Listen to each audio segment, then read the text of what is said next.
yes, before we get into this video, I just uploaded a rather spicy one on Rumble about a certain BBC employee who whined about his mental health because he's surrounded by English people. In England.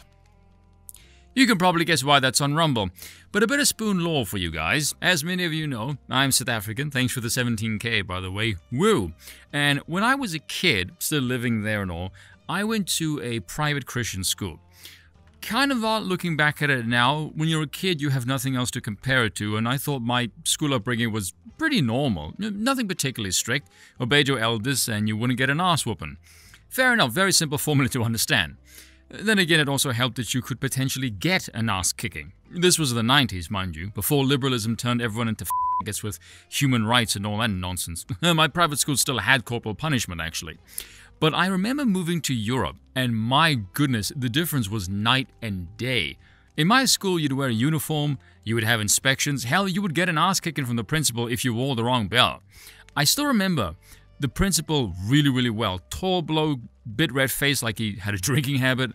And he did call me up once in front of the entire school during assembly because I told him 2 minus 4 equals minus 2.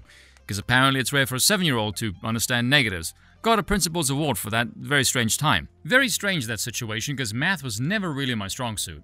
At least during that time. Later on I got better at it. In fact, looking back at it now, everything that I disliked at school, I like now.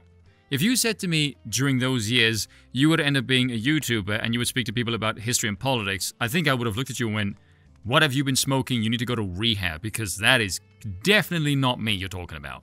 But then again, the future is very weird. Never got in trouble with him though. I came close though one time when I was skateboarding on the prefabs outside the classrooms one morning, and he let forth this thundering yell at me from across the building.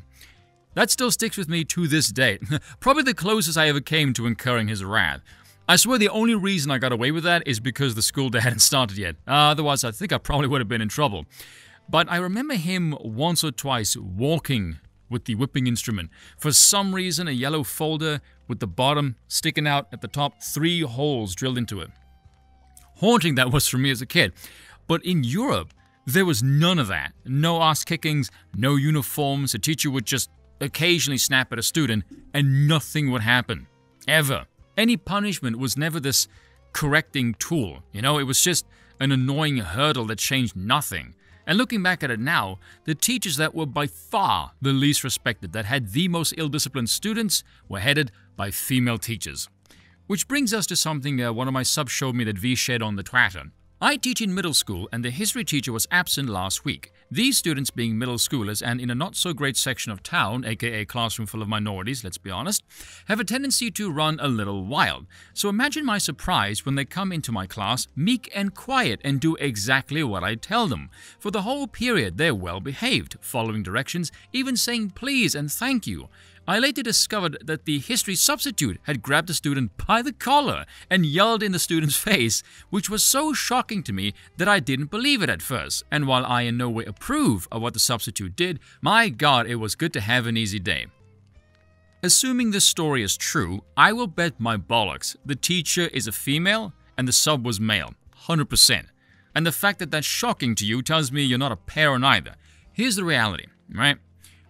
Boys simply don't respect women, or at least not in the same way that they would respect a man. And that's not a boy's fault either, that's just how they're wired. Boys and girls respect a man because they're bigger in stature, they're far more imposing, their words carry a weight and authority that a woman simply never will. And that's 100% biological. Men are wired to be leaders. That girl boss energy is political propaganda, it's rubbish, doesn't exist. Men are there to make a mark of authority. Disagreement is part of a manner to establish hierarchical dominance. Women are not wired for this. They're wired to be non-confrontational and appeasers. Again, back in South Africa, I always had female teachers up until my last year because we had an Afrikaans grade and an English grade, and I'm Afrikaans, and I was so terrified at the time of having a male teacher that I was thinking of going to the English class just so I wouldn't have him as a teacher. However, I ended up sticking with the Afrikaans grade, and my good lord was that the best decision of my childhood, because that teacher ended up being the best teacher I ever had as a kid, hands down. Tais was his name. To this day, I still don't know why or how he managed to cultivate this reputation as being very strict, because I couldn't recall a single time where he was with our group. Then again, our class was rather small. I think we were only about 7 or so. Never a truly, unruly group. And damn, he was funny. I can recall a few times almost falling off my chair from laughing so much. Conversely, the English teacher, on the other hand, was an absolute despicable woman who was hands down the most annoying teacher I ever had in South Africa. And in Europe, all my English teachers were insufferably shit as well. Except in my final 2 years, ironically, in a strange twist of fate, that teacher ended up being a South African lady.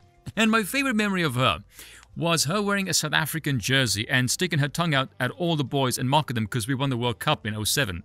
Good times indeed. Bit of spoon all for you there. But getting back to the substitute teacher. What he did was very simple from a psychological perspective. The kids didn't respect him, and so he had to establish dominance as the pack leader, grabbing the student and yelling them. This was something those kids had never seen before. They had no idea what discipline even looked like. A metaphorical whip of shame, really, to show the kids, try me and you will face my wrath. He made an example of one student, and the rest would fall in line. Again, very simple but effective psychology. People need to understand this. Humans need to face repercussions for their actions, otherwise they don't learn. I'll defend a substitute. Hell, I'll even defend corporal punishment, actually. Because something about our society that I've noticed that drives me insane. You know the phrase, if you do good, no one remembers, if you do bad, no one forgets? If the powers that be want something removed or banned, it takes that as an axiom and runs it into the ground. Corporal punishment being a good example of this. They will say, oh, here's a handful of so-and-so examples and this is why it must be banned. Only to find out the examples were not in fact discipline, it was just straight up abuse. And because they have no intention of discerning between the two, because they have a large overall goal in mind and the method doesn't matter, only the overall end goal does, they will push whatever propaganda to get the message across. Never ever do they bother looking at the overwhelming majority of people who were physically disciplined, who if you ask them did they deserve it, and would say absolutely yes, it was definitely beneficial, myself being one of them. Or my favorite cop-out, I love this one. It's outdated. Outdated by whose and what standard? Exactly. If it's outdated, pray tell, apparently, what exactly is the method that you deem superior and where is your evidence for its efficiency? I say that because I saw someone in the comment section say these practices are not exactly common in, say, Japan. Why do you think that is? Could it be because certain groups of people are, more enlightened and sophisticated, perhaps? Because here's the thing. Repercussions come in all manner of forms, such as remorse or guilt or shame on your family name.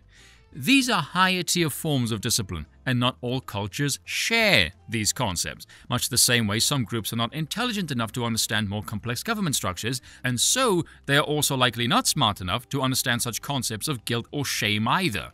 As the Bible says, spare the rod, spoil the child. Regardless of how stupid any mammal is, pain taken to the extreme causes death. Number one issue of concern for all living creatures, survival. Ergo, they will learn to avoid anything that incurs pain. And if that doesn't stop them, well, that's how they end up in prison. Don't forget to check out the video on Rumble as well if you want something a bit more spicy. Cheers for watching, and once again, I apologize for nothing.